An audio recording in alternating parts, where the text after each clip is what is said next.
Hello. तो क्या हाल चाल है सब लोगों के। जैसा कि मैथ्स के बारे में काफ़ी आप लोग क्वेश्चन पूछ रहे थे कि सर मैथ्स की स्ट्रेटजी कैसे बनाई जाए, मैथ्स को कैसे अप्रोच की जाए। और वैसे तो बहुत ही सिंपल ये आता है यूपीएससी पीएफओ के एग्ज़ाम में, और बहुत ही अच्छा टाइम भी वहाँ पे आपको मिलता है। लेकिन फिर भी कुछ लोगों को मैथ्स में बहुत दिक्कत है और वो पूछते रहते हैं कि सर इसको छोड़ दें क्या। तो सबसे पहला तो ये डाउट आप क्लियर कर लीजिए, अगर थोड़ा सा भी आपके माइंड में है कि बिल्कुल भी इस पोर्शन को छोड़ना नहीं है आपको, क्योंकि बहुत ही आराम से वहाँ पे आपको ये नंबर देगा। थोड़ी सी प्रैक्टिस की आपको ज़रूरत है, इसलिए छोड़ना तो बिल्कुल नहीं है। ठीक है, पहली बात। दूसरी बात यह है कि मैंने हमेशा आपको बोला है इंग्लिश, मैथ्स, रीजनिंग, कंप्यूटर, ये वहाँ पे आपको, अगर आपने इनको अच्छे से पढ़ा है तो बहुत ही आसान ही आपको वहाँ पे 40 नंबर देने वाले हैं। ठीक है, अब इस 40 में से आप कितना ले पाते हैं वो आपके ऊपर है, लेकिन 40 में से 40 भी आप ले सकते हैं। और अगर चलिए इंग्लिश में दिक्कत होती है, तब भी अगर 36 37 कुछ भी अगर यहाँ से आप अच्छा लेके निकलते हैं तो ये मान के चलिए कि बाकी जो आपके 80 क्वेश्चन हैं वहाँ पे आपका लोड बहुत कम हो जाता है। इस चीज़ को ध्यान रखिए, क्योंकि बाकी जो क्वेश्चन है वो हिस्ट्री है, इंडस्ट्रियल रिलेशन है, अकाउंटिंग है, करंट अफेयर्स है, जहाँ पे आप कितना भी पढ़ लें आप गारंटी नहीं ले सकते कि सारे सही कर देंगे। तो ये पोर्शन बिल्कुल भी छोड़ना नहीं है। ठीक है, इसको बिल्कुल आपको करना है। अब इसमें कौन कौन से टॉपिक करने हैं उसकी हम बात कर लेते हैं। ठीक है, तो देखिए यहाँ पे जो टॉपिक्स आने वाले हैं, यूपीएससी ऐसा कुछ बताती नहीं है, लेकिन जो जनरली चीज़ें हैं उस हिसाब से आपका जो एडवांस पार्ट है, जैसा कि आपका सी सेट का पेपर रहता है, सिविल सर्विसेज एग्ज़ाम का कुछ उसी तरह का रहता है। बस डिफरेंस ये है कि वहाँ पे आपको सिर्फ क्वालिफाई करना होता है और यहाँ पे आपके मार्क्स जो हैं वो ऐड होंगे। ठीक है, तो जैसे ट्रिग्नोमेट्री और ज्योमेट्री, इनको छोड़ के जो एडवांस वाला पार्ट है उसको छोड़ के सब कुछ आता है। ठीक है, अगर हम बात करें टॉपिक्स की तो नंबर सिस्टम के क्वेश्चन आपको देखने को मिलते हैं, और कुछ इस तरह के क्वेश्चन होते हैं जो आपको टाइम कंज्यूमिंग घुमा सकते हैं। ठीक है, जैसे कितने नंबर ऑफ ज़ीरोज़ होंगे इनको मल्टीप्लाई करने में, कितने नंबर ऑफ इसके बीच में डिवाइजिबल होंगे। ठीक है, इस तरह से चीज़ें आती हैं।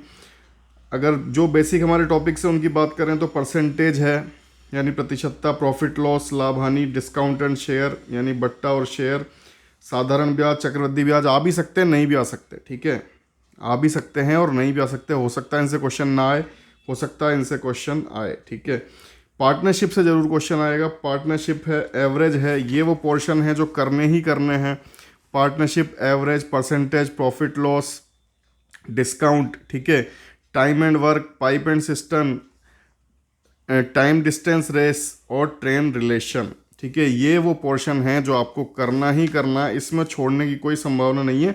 फिर से सुन लीजिए, percentage, profit loss, discount and share, partnership, average, time and work, time distance और ट्रेन, ये क्वेश्चन करने ही करने हैं। इसके बाद में आते हैं आपके मैंसुरेशन और वॉल्यूम। इनमें सिर्फ आप फॉर्मूले याद कर लीजिए। ठीक है, फॉर्मूला बेस्ड क्वेश्चन रहते हैं, जो आपको फॉर्मूला याद है तो बहुत आराम से आप कर सकते हैं और टाइम भी रहेगा आपके पास, तो छोड़ने बिल्कुल नहीं है, पूरे नंबर लेके निकलना है वहाँ से।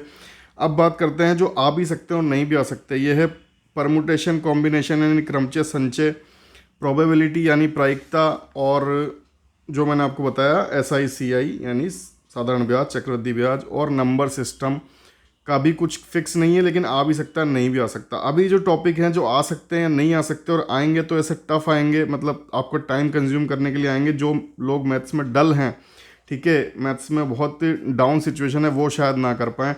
जो SSC की प्रिपरेशन कर रहे हैं या कभी की थी, ठीक है, उन लोगों के लिए मैं कह दूं कि कोई दिक्कत नहीं होने वाली है।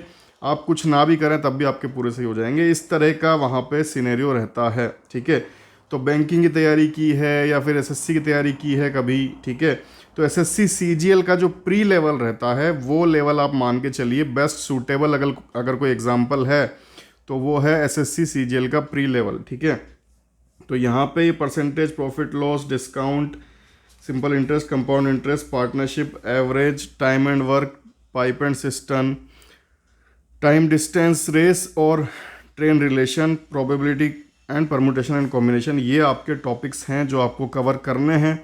इनमें से मोस्ट इम्पॉर्टेंट जो आपको छोड़ने बिल्कुल नहीं है, जिनकी हालत ख़राब है उनके लिए बोल रहा हूँ, बाकी सब तो आराम से पूरे कर ही सकते हैं।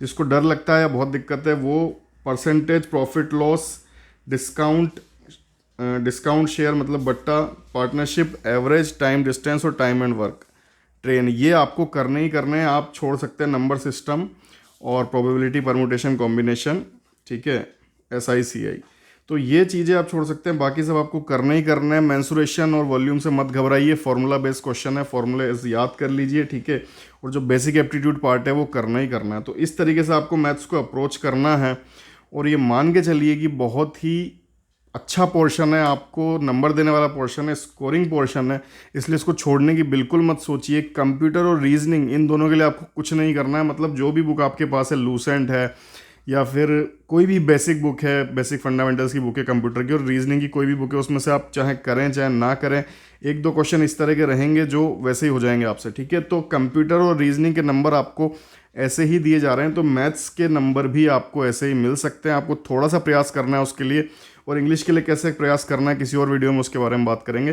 लेकिन कंप्यूटर, रीजनिंग और मैथ्स, ये तीनों जो आपके 20 नंबर का पार्ट है, इसको बिल्कुल भी मत छोड़िए, पूरा फोकस कीजिए, और एटलीस्ट यहाँ से 18-19 लेके निकलिए, ठीक है। यही इंपॉर्टेंट है, क्योंकि बाकी फिर 100 क्वेश्चन पे लोड बहुत कम हो जाएगा अगर आप यहाँ पे अच्छा स्कोर करते हैं, और अगर आप यहाँ पे अच्छा स्कोर नहीं करते हैं तो फिर बाकी क्वेश्चंस पे लोड बहुत ज़्यादा बढ़ जाता है, जो फिर संभाला नहीं जाएगा, ठीक है। तो इम्पॉर्टेंट है इस पोर्शन को अच्छे से करना। तो टॉपिक्स मैं आपको बता चुका हूँ, ठीक है, फिर से एक बार रिपीट कर देता हूँ। Number system, percentage, profit loss, discount share, simple interest, compound interest, partnership, average, time and work, pipe and system, train, time distance, probability, permutation combination, mensuration, volume, ठीक है। तो ये पोर्शन आपको करना ही करना है, और जिनको ज़्यादा दिक्कत है वो कह रहे हैं कि सर मैं 15 में से 10 ले आऊँ, 12 ले आऊँ, ठीक है, मैं बाकी पोर्शन अच्छे कर लूँगा, डर लगता है, वो फिर आप permutation combination, probability, number system, SICI 4-5 topic छोड़ सकते हैं, बाकी फिर भी आपको करने ही, क्योंकि ऐसा नहीं करना कि इसको पूरा छोड़ना है, मतलब अच्छे से अच्छे नंबर आप जितने यहाँ से लेके निकल सकते हैं उतने का ट्राई कीजिए, ठीक है। तो टॉपिक्स मैं आपको बता चुका हूँ, और फुल लेंथ टेस्ट में आते ही रहते हैं, ठीक है। तो जो भी दिक्कत होगी वो बताइएगा, और इंग्लिश पे भी इसी तरह से आपको ध्यान देके 40 नंबर में से एटलीस्ट आपको 35-36 वहाँ से लेकर निकलना है, ये ट्राई कीजिए, ठीक है। इसी उम्मीद के साथ गुड बाय, गुड इवनिंग, जय हिंद।